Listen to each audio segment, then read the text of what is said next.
বললেন, রে আমার সাহাবীরা শোনো, যারা নাকি কোনো ভালো কাজের পূর্বে বিসমিল্লাহির রহমানির রহিম বলল, দোকান যখন খুলবা তারা খোলার সময় কি বলবা?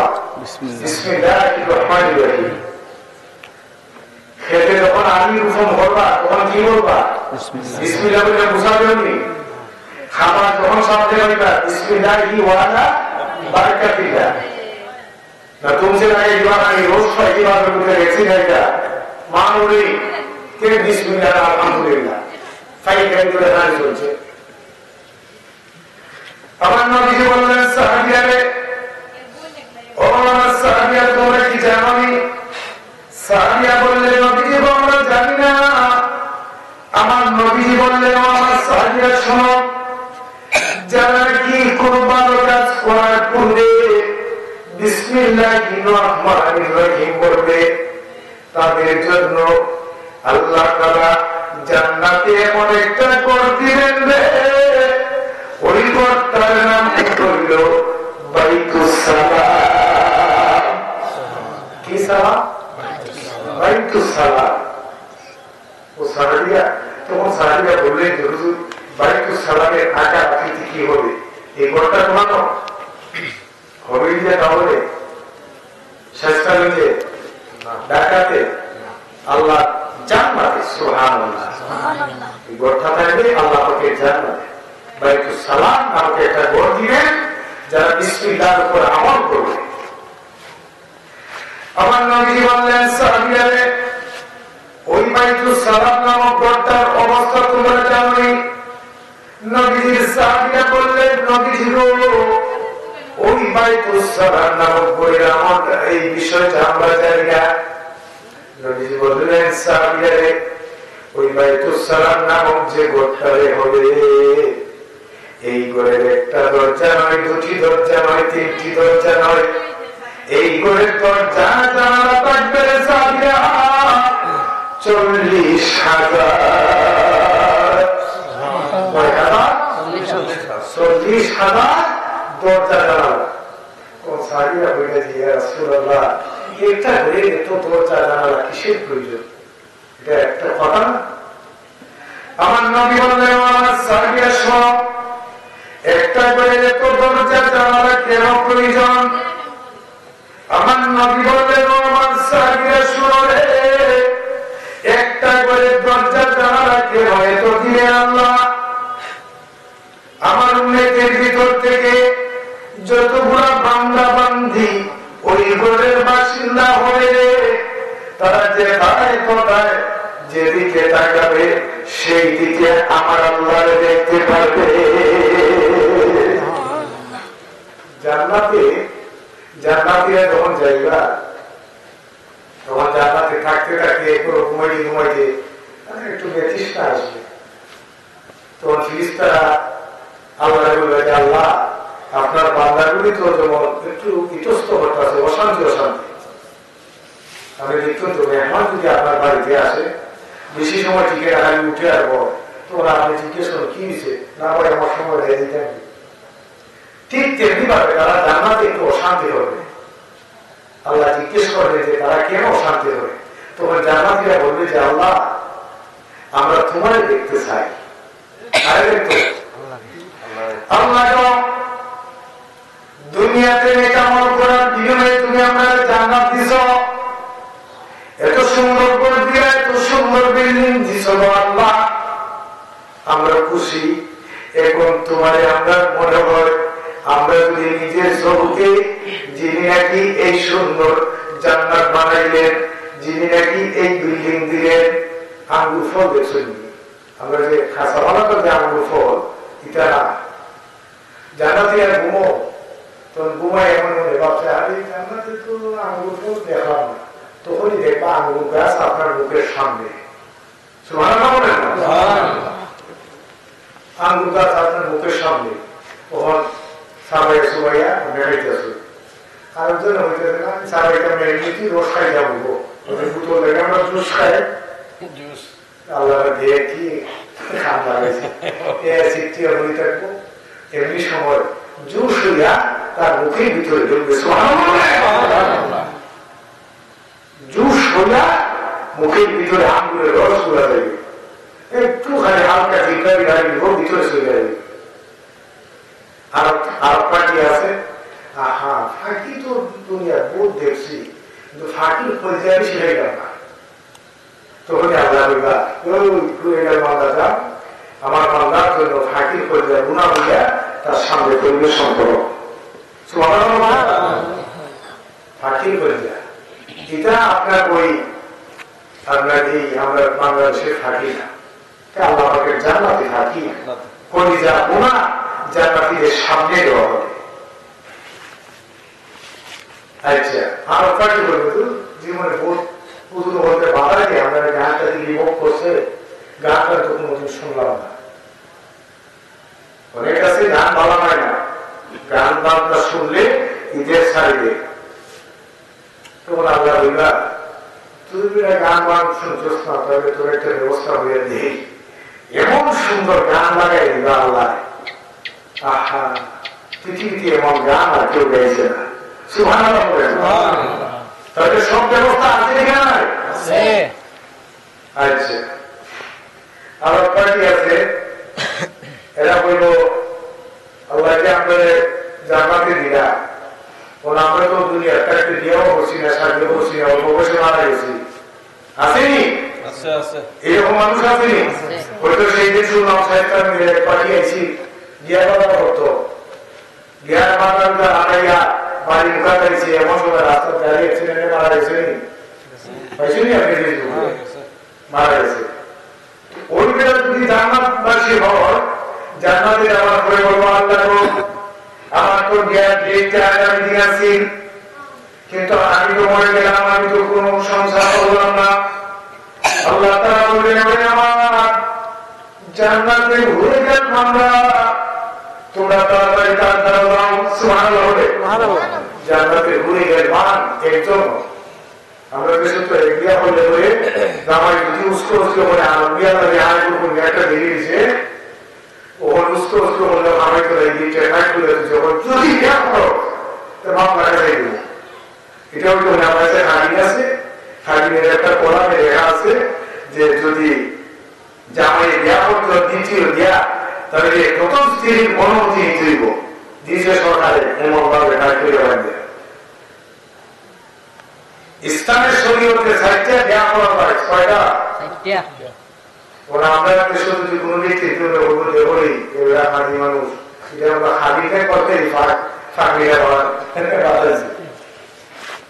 আল্লাহ পাক বলছে ফানকিহু মা তাবা লাকুম মাসনা ওয়া সুলাসা ওয়া রুবা। যদি তোমার একটা ভালো লাগে না আরেকটা হলো, এটা যদি ভালো লাগে না আরেকটা হলো, এটা যদি ভালো লাগে না আরেকটা হলো, কিন্তু আল্লাহ আপনাকে একটা সীমা রেখা একটা বর্ডার দিচ্ছে, বর্ডারের দিচ্ছে থাকতে হবে।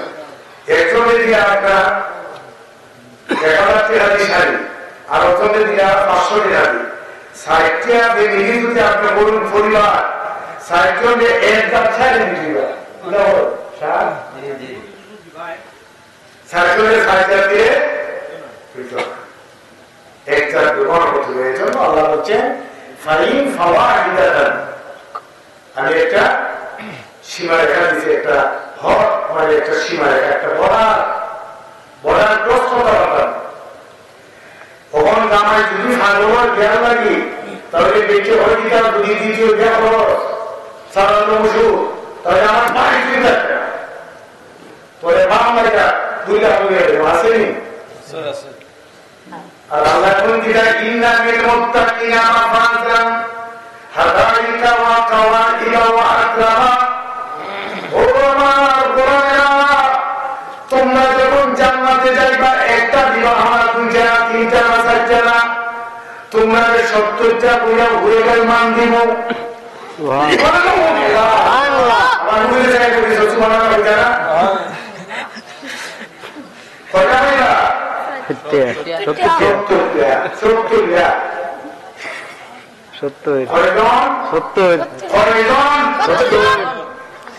খুশি না? খুশি জান্নাত। এটার নাম হলো জান্নাত।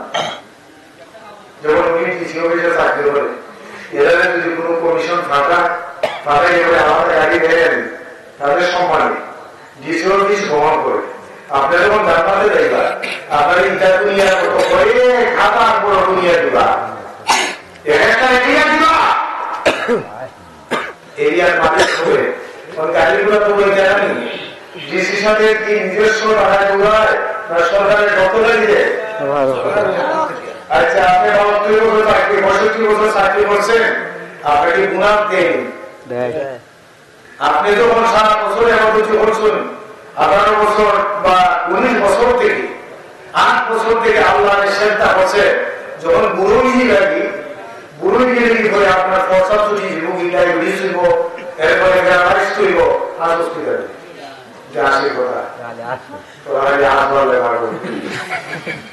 এখন আপনি যখন বুড়োই লাগি বৃদ্ধ বয়সে আপনি নামাজ যদি পড়তে চাইলেও নামাজের ভিতরে আপনার বিভিন্ন সমস্যা এগুলি আপনি কি করবো? তখন আল্লাহ বান্দা নামাজ যখন তুই আমার সেবা দিতে গেছ, তো অসুবিধা হয়েছে, এই অসুবিধার আমি নেক আমল হিসাবে গ্রহণ করে নিলাম।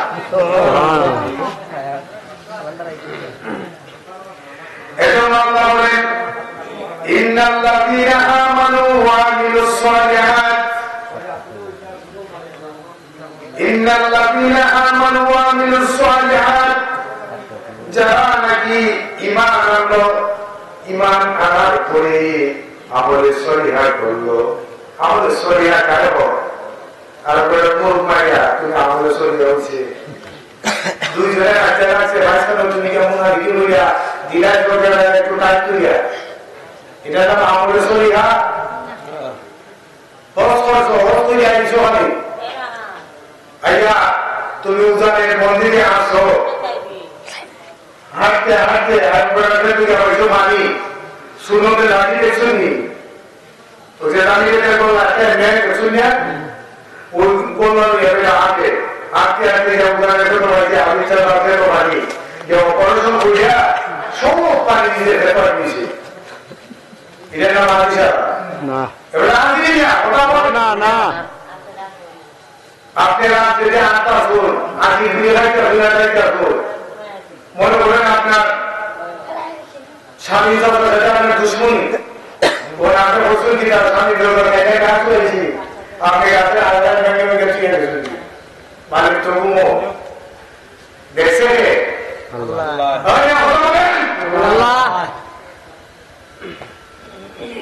দেখছে মালিককে দেখছে না, কিন্তু আসল মালিককে আল্লাহ দেখছে। আল্লাহ কিভাবে দেখেন? হযরত ওমর তিনি যখন 61 লক্ষ বর্গ মাইলের শাসক, তিনি বলতেন যে আমার আমলে যদি কোনো একটা কুকুরও ফুলার নদী তীরে মারা যায়, ঘাড়ির তৃষ্ণায় যদি মারা যায়, আমি ওমর আল্লাহ পাকে আদালতে জবাব দিতে হবে। তখন হযরত ওমর রাত্রি গড়িয়ে বাইরে ঘুরতেন, সাথে ছিল ওনার বৃত্ত আসলাম। তিনি একটা পল্লীর কাছে গেলেন, যাওয়ার পরে রাত্রে প্রায় 3টা, 3:30 অথবা 4টার সময় এখন ওই মহিলায় তার মেয়ে ঘরে রাখতেছে, মা আমরা প্রকৃত দুধটা কমাই দিয়েছে, তখন ওই দুধের ভিতরে কিছু পানি দেও, কি দেও? পানি দেও। মানে বলছি আগে দিত দুধ মনে করেন 5 কেজি, আস্তে আস্তে দুধ কমে নাকি 2 বছর 1.5 বছরে দুধ কমে যায়, দেখতে বসে দিতে আগে তো 5 কেজি বিক্রি হইয়া বেশি 500, এখন তো 2 কেজি আর 1.5 কেজি বিক্রি ধরো 250, আমরা সংসার চলবে না, মানে দুধের মধ্যে পানি দেয়, এটি বলতেছে। মেয়ে জবাব দিল না। এদেশের রাষ্ট্রপতি তো হযরত ওমর, তিনি তো নিষেধ করেছেন, তিনি তো ঘোষণা করেছেন দুধে পানি দেওয়া যাবে না। কি দেওয়া যাবে না? দুধে পানি দেওয়া যাবে না। মেয়েটি মা বলল, মারে আমরা তো প্রায় হযরত ওমর যেখানে থাকেন ওখান থেকে প্রায় 100 মাইল দূরে, সুবহানাল্লাহ বলেন। তোমার তো আমরা দেখবে না রাত্রি নিশীতে খরচের মধ্যে পানি নামলে কি হয়তো তোমার দেখবো সার্ভিস হবে না, কিন্তু হয়তো তোমার ওই মহিলার পরে কাছে লাগায় তোমার মহিলাটির বাচ্চা ওই যে মেয়ে বাচ্চারা বলবো মা হয়তো তোমার যদি নাও দেখি, কিন্তু আমাদের তো একজন প্রভু আছে, আমাদের তো আল্লাহ আছে, আল্লাহ কি দেখে না? দেখে। ও মা হযরত ওমর যদিও না দেখে, কিন্তু আপনারে আমাদের হযরত ওমরকে জিনিয়া কি বানাইছে ওই মালিক আমরা দেখে কিনা নাই, ওই মালিক তো আমরা দেখতেছে গো মা। আপনারা যতটুকু বসবেন আপনারা করে জানেন আমার সবার আমি এর লাগে অসুবিধে বলি না।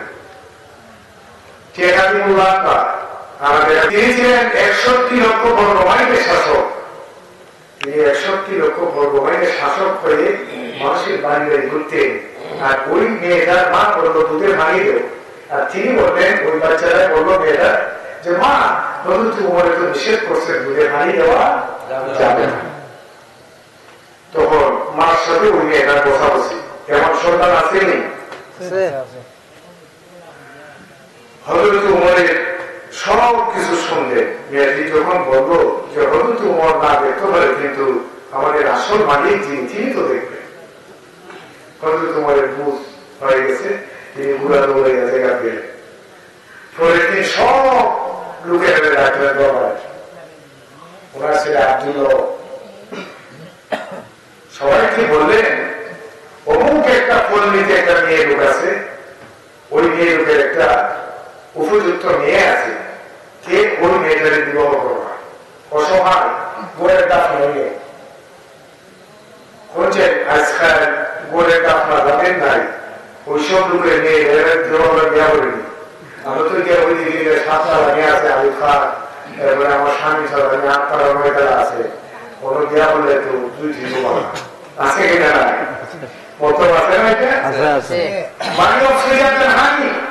টাকা তো নিশ্চিতই কর, কিন্তু টাকার চেয়ে বড় মিষ্টি বেড়ে না।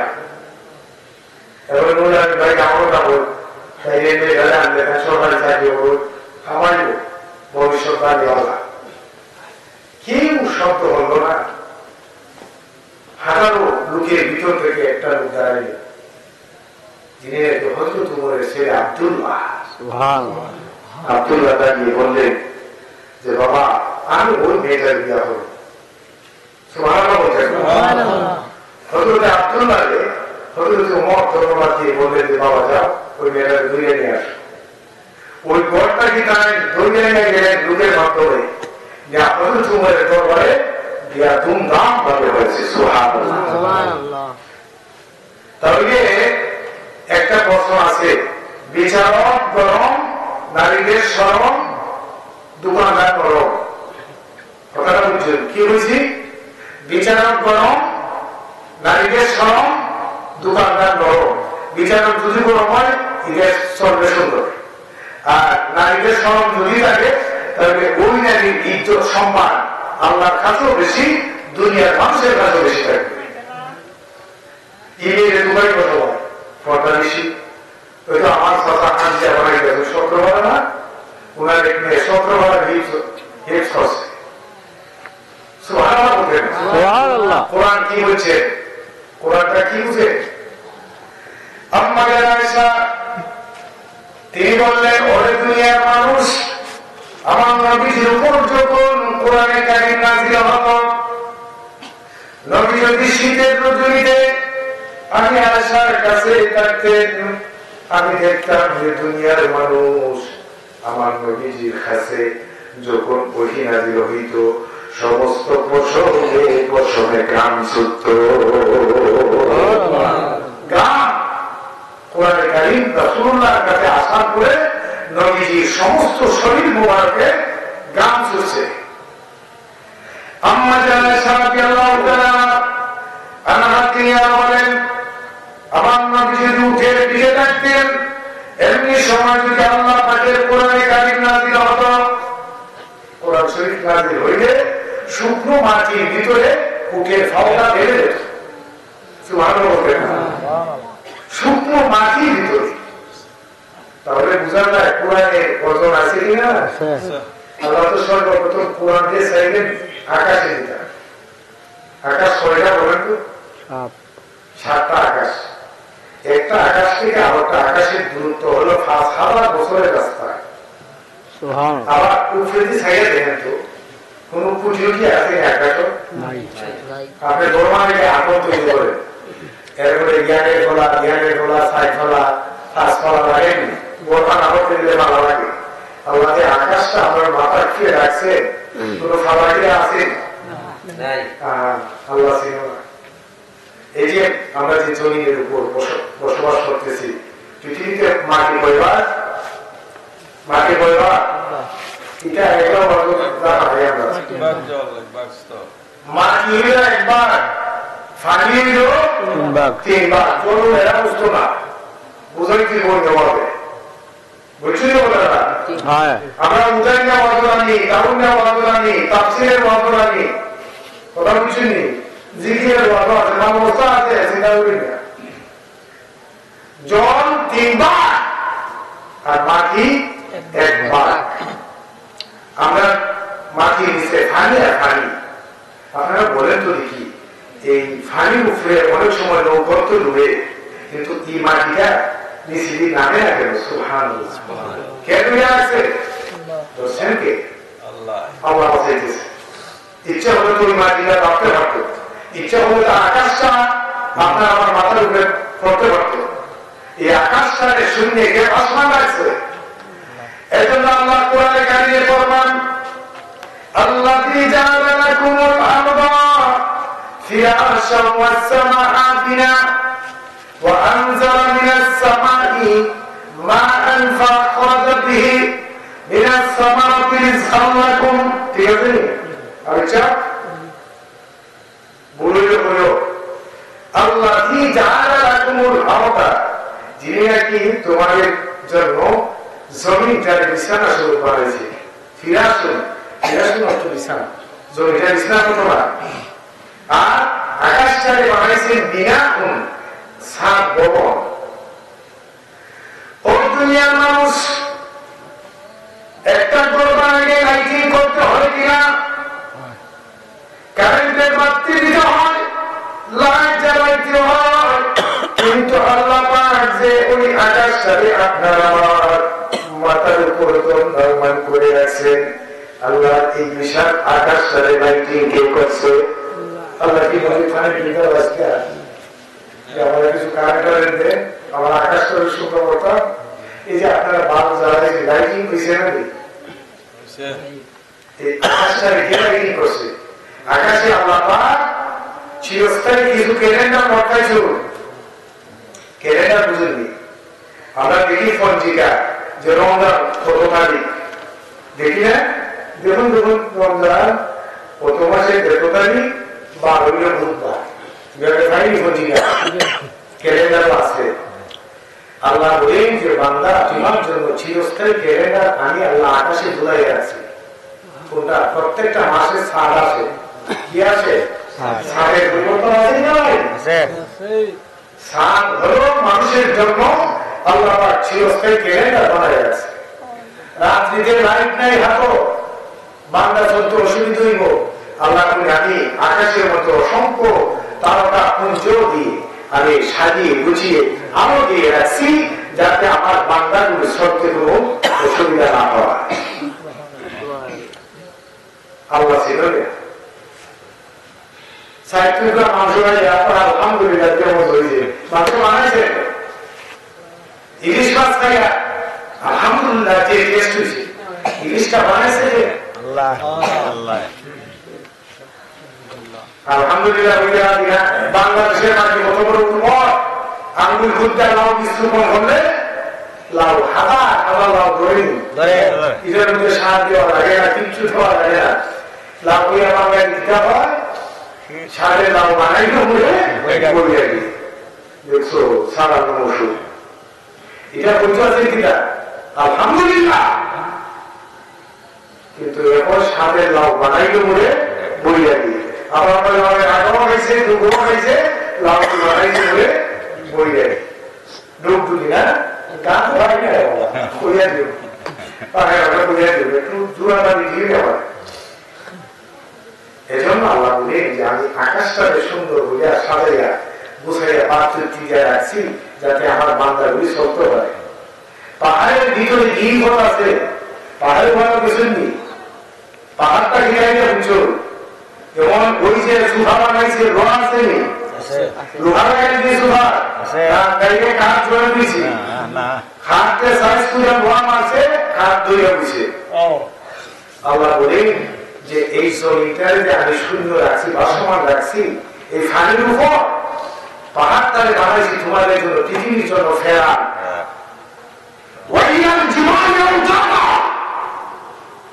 জীবাণুর অর্থ পাহাড়, এই পাহাড় তালে বানাইছি তোমার জন্য ফেরা জমিটারে সে বর্ষা রাখছে। সুবহানাল্লাহ। উঠ দেখছেন উঠ, আপনি তো উঠ দেখছেন বাস করবে, আমরা তো উঠের মাংস খাইছি কেমন নেই উঠ উঠটা কিনা তেরা তেরা কিভাবে এটা বাদ ধরছে উঠটাকে কি বানাইছি না আল্লাহ শুধুমাত্র মরুভূমির জাহাজ। আগে তো মরুভূমির জাহাজ আছিল, গাড়ি আছিল না, বিমান আছিল না, ঠেলা গাড়ি আছিল না, উঠে বানাইলেন আল্লাহ মরুভূমির জাহাজ। উঠের মালিক যখন উঠের উপর ছাউটা বাঁধবে তখন উঠ টেরবে না যে সে কত মাস সফর করবে, উঠে তখন তার ভিতরে যে ইত্যাদি মানে ঢুকায় যদি বুঝাই জিজ্ঞাসে বুঝতে পারে যে মালিক কত মাস সফর করবে, যদি 6 মাস সফর করে 6 মাস পরিমাণে উঠের ভিতরে পানি ঢুকায়। অক্সিজেন থাকে 6 মাস, আমাদের উঠে পানি ঢুকানো হয় বালু দেয়া এক স্থান থেকে আরো স্থানে পাহাড়ের মতো বানায়। আমরা মানুষ যারা দরজা জানালা বন্ধ হইয়া গোলের ভিতরে বসে থাকি, উঠটাকে বাড়ি উটগুলা কিভাবে বাঁচে, তার উপরে যখন বালু পড়ে তার ভিতরে আপনার মাল মশলা আছে, এক সাইডে অক্সিজেন এক সাইডে পানি, এখান থেকে আপনার ভিতরে ভিতরে সাপ্লাই পানি ভিতর থেকে ভিতরে। এজন্য আল্লাহ তাআলা বলেন আফালা ইয়ানজুরুনা ইলাল ইবলি কাইফা খুলিকাত, এক পৃথিবীর মানুষেরা তোমরা কি লক্ষ্য করো নাই আমি আল্লাহ উটটাকে কিভাবে বানাইছি। উঠের ভিতরে তার একটা চেম্বার হলো অক্সিজেন রাখে, আর একটা চেম্বার হলো পানি রাখে। পানি যদি জরুরত এই খরচ থেকে আরো খরচ বানিয়ে দিয়েছে। মৌমাছি দেখছেন আপনারা, মধু খাইতে বড় সাপ, মধু খাইতে সাপ না, মধু মারাইতে কোন ফ্যাক্টরিতে মধু হয় বলে তো কোন ফ্যাক্টরিতে মধু হয়েছে, তাহলে এই মধু মারায় এই মধুর ব্যাপারে আল্লাহ সূরা নহল নাযিল করেছে। নাহলুন একটা সূরা নাম দিয়েছে নাহলুন। নাহলুন শব্দের আনুষ্ঠানিক অর্থ হল মধু, মধুমক্ষিকা। মধু ফুকা ওই মাথার উপরে ধরনের সুর আছে দেখছেন আপনারা, ওইভাবে 2টা শিং আছে। এটাই গবেষণা করতে করতে কিতাবুল হায়ওয়ানে আমি নিজে পাইছি যে এই শিং কেন হলো, এই শিং 2টা হলো এক দিনার অথবা কাওয়া। সুবহানাল্লাহ। এই মধু ফুকা যখন মধু আহরণের জন্য মনে করেন আজকে স্বাধীন সার আম গাছের মধ্যে মধু শাক বান্ধা হয়েছে, হাই ফুটেছে মধুমাছি, ওর বাসা ফুটের সাথে একটু জরুরো কিসে জরুরো হাই ফুট গেছে, অসুস্থ হয়েছে মধু ফুকা। তখন তার হাতে তো মোবাইলও নাই, ওই এক দিনের মাধ্যমে সে আবার কতবারে বাসার লোকের সাথে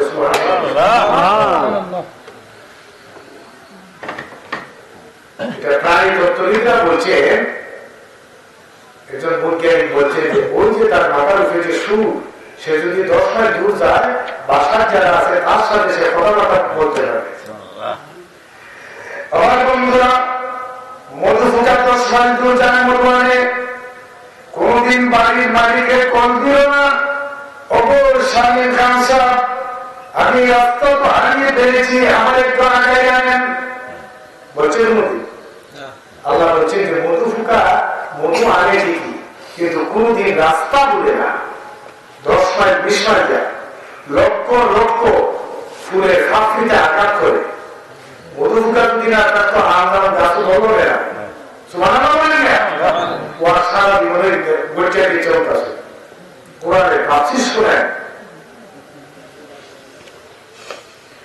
মধু ফুকা যদি না থাকতো গাছের মধ্যে আম জাম খাগর কিছু ধরবে না, এগুলা করে দিতা, এটা হবে ফলাগায়, এক ফুল থেকে আরো ফুলের রসায়ন জ্বালায় যায়। সুবহানাল্লাহ। কোন কোন প্রাণীরা দেখছে একটা মধু ফুকায় প্রায় 2 লক্ষ ফুলের ফাঁকরিতে আঘাত করে।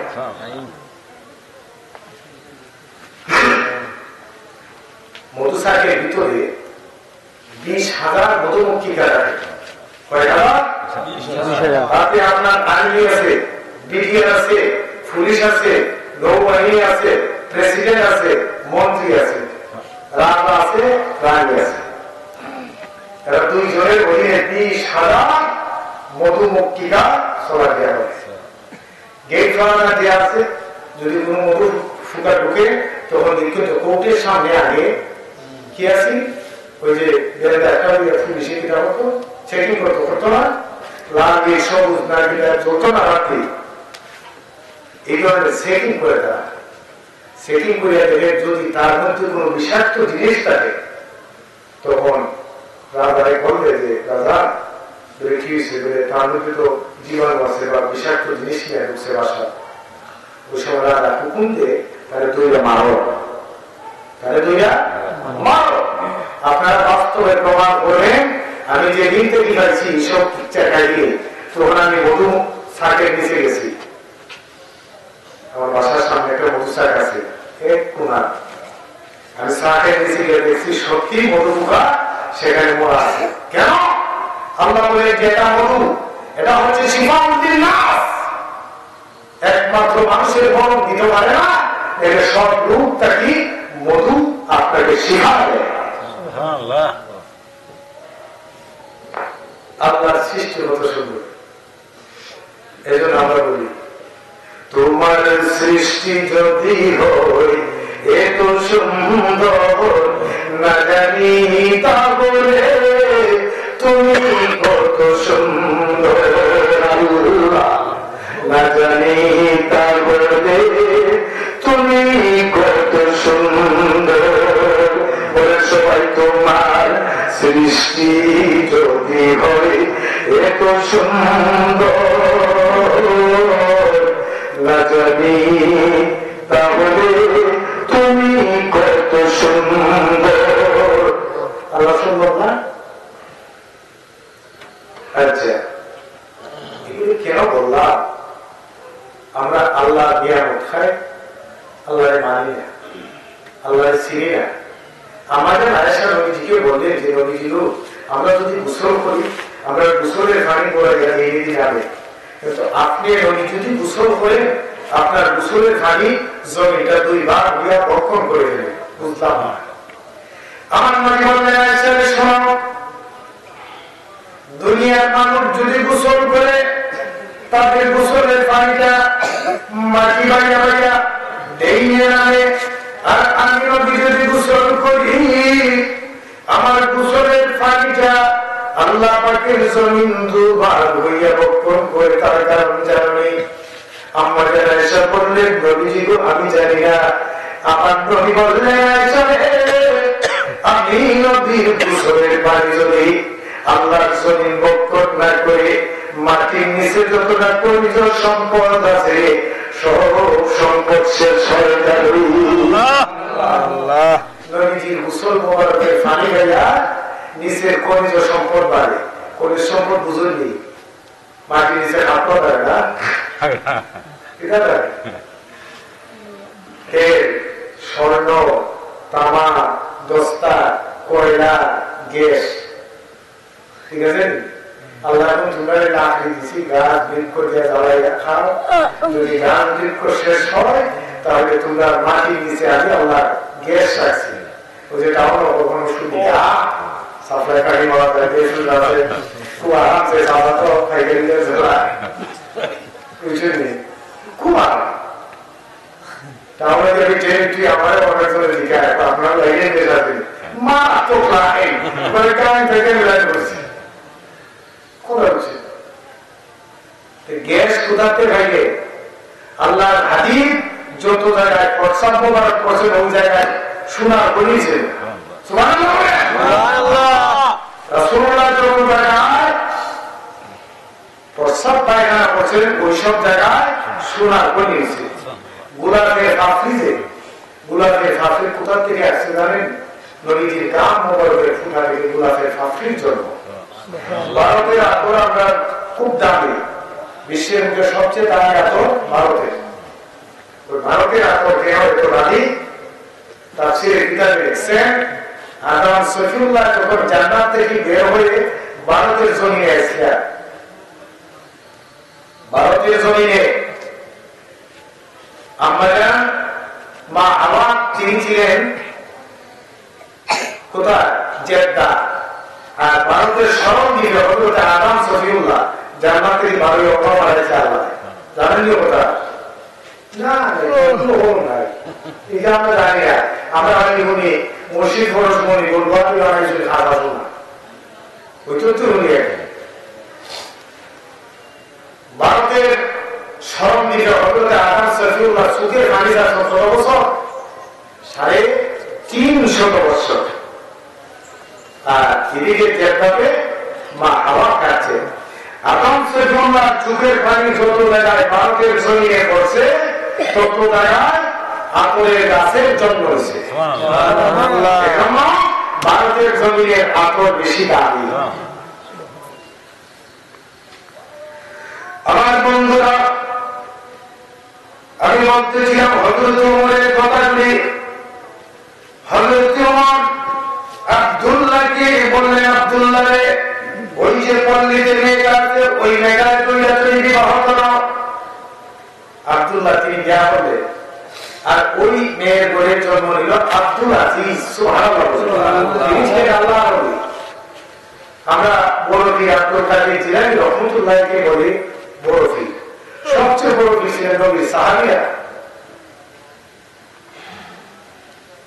হযরত ওমর যখন খেলাফতের দায়িত্ব নিলেন জনগণ আসলো আসার পরে বলল ওমর আমাদের নীল নদের পানি শুকিয়ে গেছে আমরা খেত কামান করতে পারি না নীল নদের পানি নেই এখানে তো পানি নেই কি দিয়ে খেত করবো কি দিয়ে কৃষিকাজ করবো আল্লাহ নবীর সাহায্য করতে একটা কাগজের মধ্যে আল্লাহর নাম লিখে আর বিসমিল্লাহির রহমানির রহিম লিখলেন লেখার পরে জনগণের হাতে দিলেন আর বললেন তোমরা ওই নীল নদে ছাইড়া দাও তারা ওই শ্রীকুটটা নীল নদের পানিতে ছাড়লো ছাড়ার সাথে সাথে পরের দিন দেখা গেল নীল নদের পানি শুরু আর কিছু হয়ে গেছে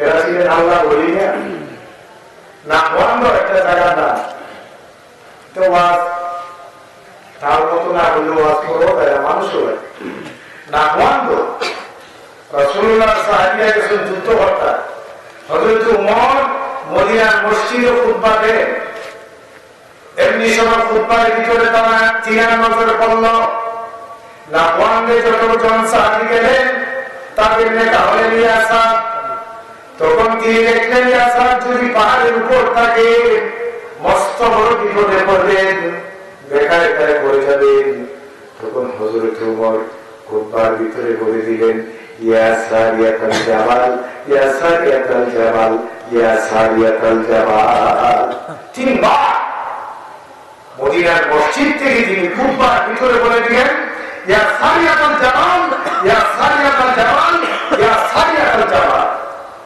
নামাজ শেষ হলো সব সাহাবীরা বললেন হযরত ওমরকে আজকের খুতবার ভিতরে তো কোনো ইয়াসারের কথা নাই আপনি কোনো ইয়াসারকে ডাক দিলেন হযরত ওমর বললেন ও আমার সঙ্গী সাথীরা ও সম্মানিত মুসল্লিরা আমি কেন ডাক দিছি আমি ওমর দেখতে পাই না আমার নবীর সাথী হযরত ইয়াসার যদি ওই পাহাড়ের উপর থাকে তাহলে কাফিররা তাদের দিয়ে মারবে আমি ওই মদিনার মসজিদ থেকে ওই এসারের ডাক দিলাম, এসারকে সংকেত দিয়া। মোবাইল আছে না? মোবাইল নেই। মোবাইল ছাড়া তিনি শুধু খালি মুখে বসে মদিনার মসজিদে খুববার ভিতরে ইয়াসারিয়াতাল জামাল তিনবার। আমার বন্ধুরা, গভীর মনোযোগ। হযরত ইয়াসার যখন যুদ্ধের পিরিয়ড থেকে মদিনায় ঢুকলেন, যারা জুম্মাতে ছিলেন উপস্থিত, তারা গেলেন যে বললেন, ওগো ইয়াসার, আল্লাহর নবীর সাহাবী হযরত ওমর যে তোমাকে ডাকছেন, তুমি কি ডাকটা শুনছো? হযরত ওমর তোমাকে এইভাবে তিনটা ডাক দিছে। হযরত ইয়াসার বলেন যে দাঁড়িয়ে এবং বাংলায় যদি কেউ কথা বলে একা কণ্ঠ, এর চেয়েও বেশি আওয়াজে আমি হযরত ওমরের কথাগুলি শুনছি। মায়ের কত মায় জানেন? ১৪০০ মাইল। মদিনার থেকে, মদিনার মসজিদ থেকে যে জায়গাটা ১৪০০ মাইল দূরে, ১৪০০ মাইল দূর থেকে তার এই কথাগুলো শুনছে। তিনি ছিলেন সবচেয়ে বড় অলিয়া। হযরত ওমর যে রাস্তা দিয়ে হাঁটতে পারে, ওই রাস্তা দিয়ে ৭ দিন পর্যন্ত শয়তান গেছে না। সুবহানাল্লাহ। শয়তান গেছে। হযরত ওমর কেমন হয়ে গেছিলেন? একবারে ইহুদিকে ঠিক করো, বাচ্চারা চরিত্র, প্রসব ব্যথা। আমরা চেয়ারম্যান সাহেব বলতে, চেয়ারম্যানের বউ জীবনী রাত্রে ১২টায় একটা যে বাচ্চা হইতো, ইহুদিকে ঠিক করো, তোমার নিজে আগায় কিছু দিয়ে যা ওই মহিলার সেবা হলো। আমরা যদি কিছু একটু তাল ভালো হয়ে যায়,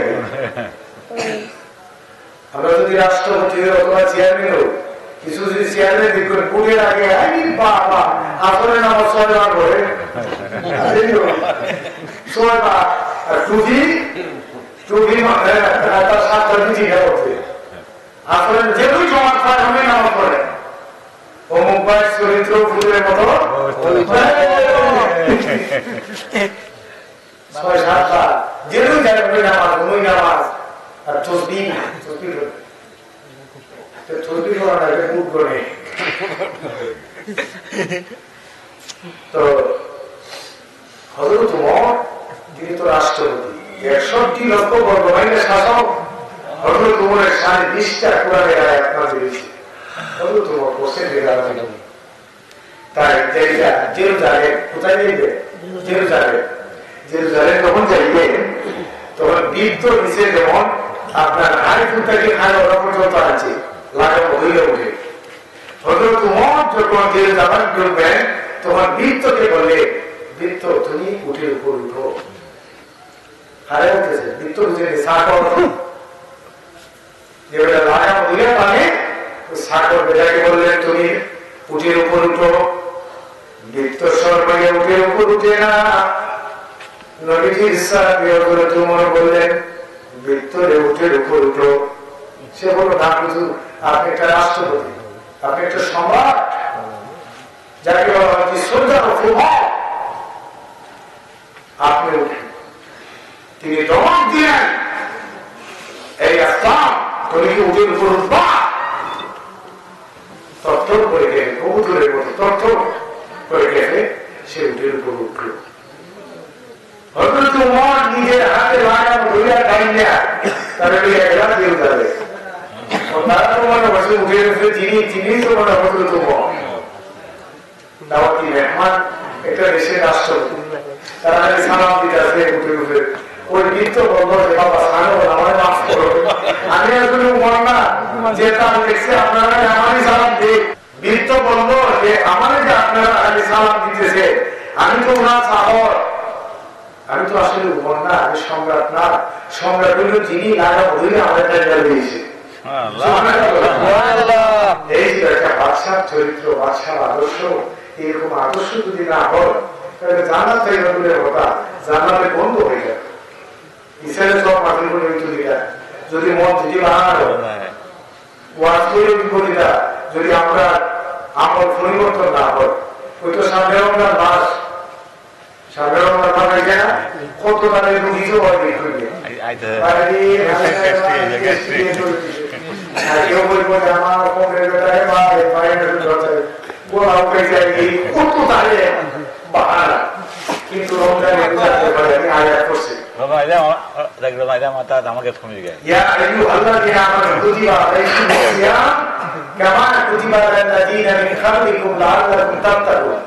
আল্লাহ বলছেন রমজানের রোজাটা তোমাদের জন্য ফরজ করছে কয় মাস? 1 মাস। 1 মাসের ভিতরে আমার একটু উদাহরণ আছে, হয়তো 29 দিন অথবা 30 দিন। আরবি বছর হইল 355 দিন, আরবি বছর কয় দিনে? 355 দিনে। আর বাংলা বছর 365 দিনে। সুতরাং রমজান আইতেছে, মাথা গরম বুঝিয়ে দেয়, এরা যে চিন্তা করে এরা একটু যন্ত্রণায় আছে। রমজান মাসে আমার তালাক বেশি লিখে আছে,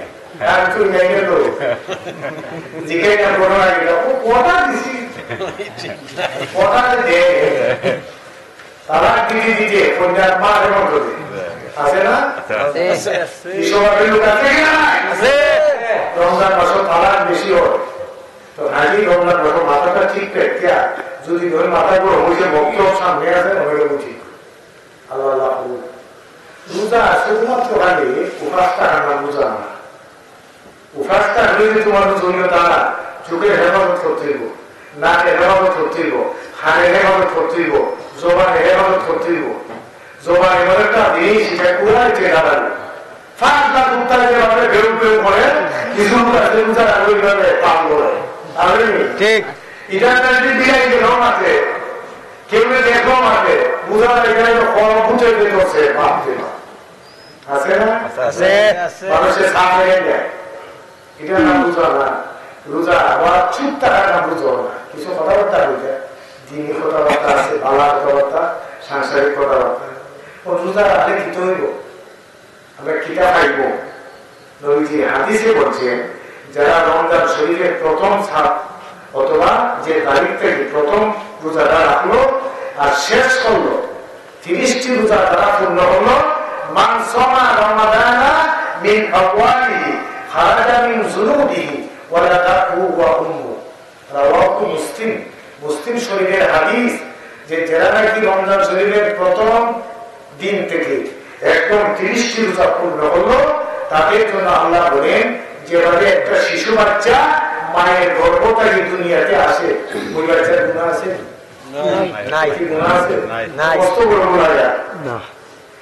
নবীজি বলেন যারা প্রথম তারিখ থেকে 30টি রোজা পূর্ণ করলো সে যেন যেভাবে একটা নবজাত শিশু দুনিয়াতে আসে যার কোনো গুনাহ নাই, যার কোনো ভুল নাই, যার কোনো ইস্তেগফার করা লাগে না, ওই বাচ্চার মতো ওই একটা মানুষ হয়ে যাবে।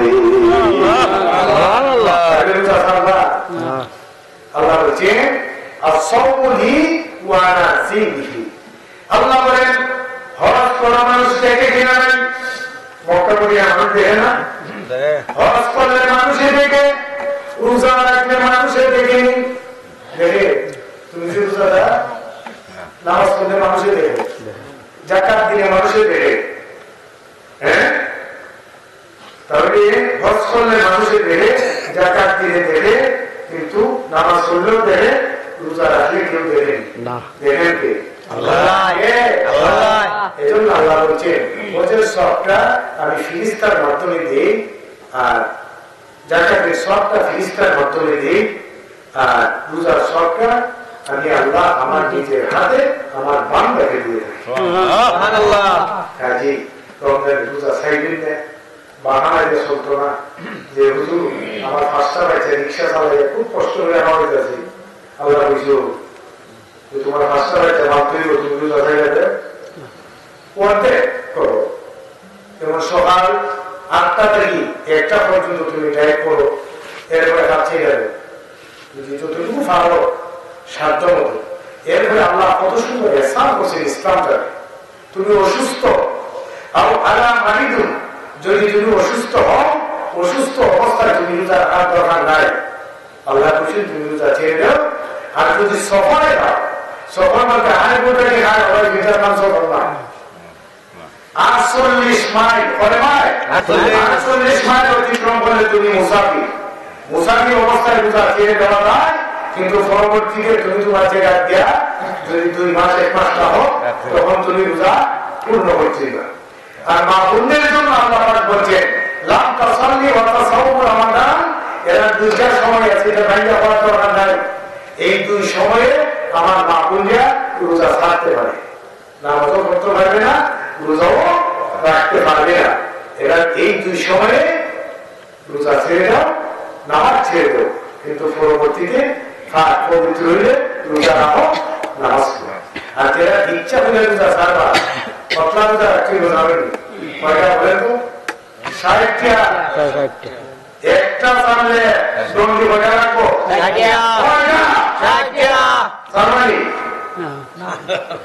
যদি 60টা না রাখতে পারো তাহলে আবার ফতুয়া দিতে বলছো যে একজন মিসকিন একদিন 2 বেলা 60 দিন খাওয়া ছিল, তাহলে বুঝা একটা মাছ কি রোগ নিয়ে আসছে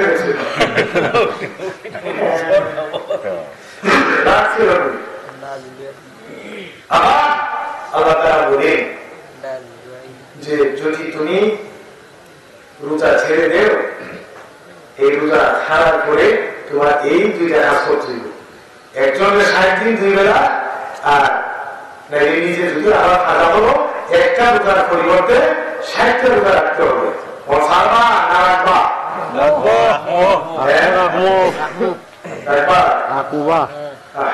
ঠিক আছে, ধন্যবাদ।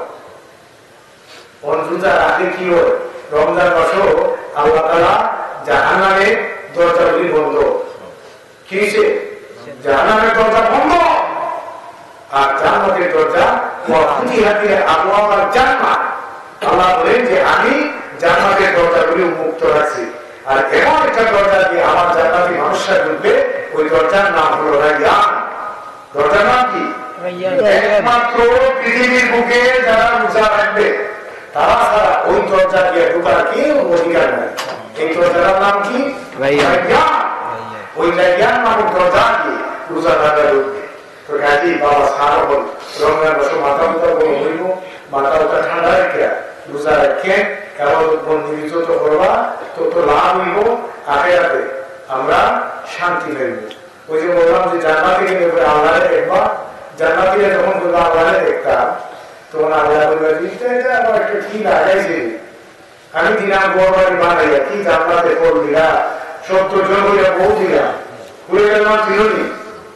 আমরা বাংলাদেশের যদি সুন্দরী বিয়া করতে হয় 50 কোটি সোনা দিতে হয়, টাউনের বাড়িতে 20 শতক 10 শতক জায়গা দিতে হয়। কথা বলেন আপনার বিশ্বাস দিন 10 শতক 20 শতক জায়গায় যাতে একটা সুন্দরী মেয়ে বিয়া করা। জান্নাতে যে মহিলা অল্প ঘুরে গেল মান তোমরা করবে কথা যদি না বুঝলে আমার যে দোকানে মান দিল দোকান লাগাই দিল, আপনারা কাস্টমার, আমি মান বিক্রি করতেছি। কিন্তু জান্নাতে যে আপনি 70 জন করি পাইবা, এটা কি বাংলাদেশের দিক ঠিকের মতো? এরার ব্যাপারে দেখছেন 70টা কাপড় দিয়া যদি জান্নাতের ঘুরে গেলে মানবে ডাকনা দেওয়া হয়, ফর্দা দেওয়া হয়, 70টা কাপড় দিয়ে খাইয়া তার সুন্দর চেহারাটা বাড়িব। ওই জান্নাতে ঘুরে গেলে মান যদি তাকে মাথার চুলগুলা দুনিয়াতে ছাড়ে, সমস্ত দুনিয়াটা অন্ধকার হয়ে যাবে। জান্নাতি মহিলা যদি জান্নাতের ভিতর থেকে দুনিয়ার প্রতি নজর করে, ওই জান্নাতি মহিলাদের নজরের কারণে আল্লাহ পাকের সূর্যের আলো কমে যাবে। এই জান্নাতের খুলে গেল মা, এরা 70 জন করিয়া আপনাদের তোমায় কাটা খাইতে জান্নাতে বুড়া মানুষ যাইতো না, সেটা হইতো না, বুড়া তাই না কাটো হইতো না। উত্তর দেন দাদিবাদ না, বুড়া বুড়ি এই চলে না, আমার চলে নবীজি উপবাস করলেন জান্নাতে বুড়া মানুষ যাবে না, বুড়া ছিলেন হযরত আবু যর গিফারী রাদিয়াল্লাহু তাআলা আনহু, যিনার নাম শুনলে ফেরেশতারা শরম পেত। আবু যর গিফারী হাঁটতে হাঁটতে হতাশা। রাসূল বললেন যে আবু যর গিফারী কেন কাঁদো? ইয়া রাসূলুল্লাহ, সারা জীবন কাটাই দিলাম আল্লাহর ইবাদত করতে করতে, জিহাদ করতে করতে, যুদ্ধ করতে করতে, কত গুনাহ করেছি জিহাদে ফিরে। আপনি বললেন যে বৃদ্ধ দ্বারা এরা জান্নাতে যাবে না, কারণটা কি?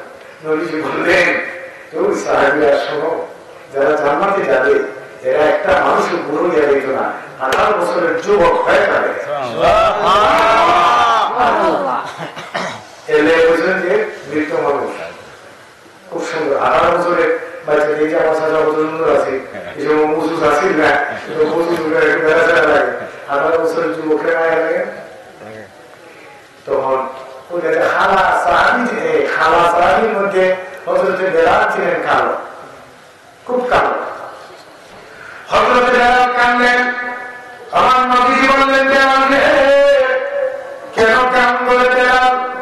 বেলাল বলল, ইয়া রাসূলুল্লাহ, কান্দি গো নবী, আমি তো তিন দেশের মানুষ, আমাদের বুকে যখন আসিয়া আপনার কালেমা পড়ে আমি মুসলমান হলাম, নবী গো আপনারে ভালোবেসে আমার পিঠের উপর ছিদ্র হয়ে গেছে।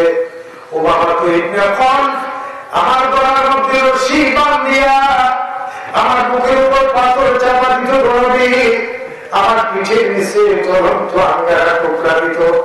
নবীজি গো, এত কষ্ট করার পরেও যদি জান্নাতে যাইতে পারি না, তাহলে এইভাবে মুসলমান হলাম, কেন মুসলমান হইলা?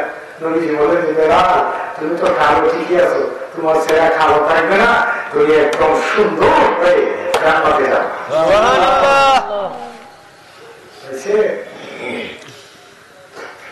মহিলা এরা তো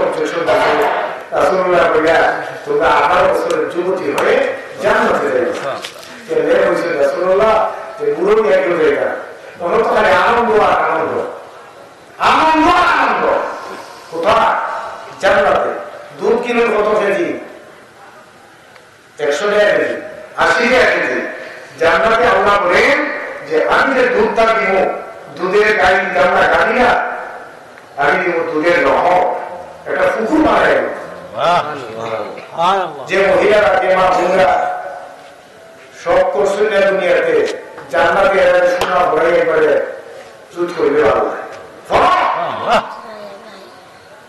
আরো যদি যাওয়া আছে মাল, শুধু দুনিয়ার একটা স্যাম্পল কফি, ওই যে আমরা সব আনতেছ দেখো তো, যারা ব্যবসায়ী, বড় ব্যবসায়ী, এরা সামনে স্যাম্পল কফি, এটা ডিব্বার বলে বলিছে ছেলে ছেলে সাল, এটা হলো ফাইল, এটা হলো আপনার নারী সাহেব, এটা এটা এটা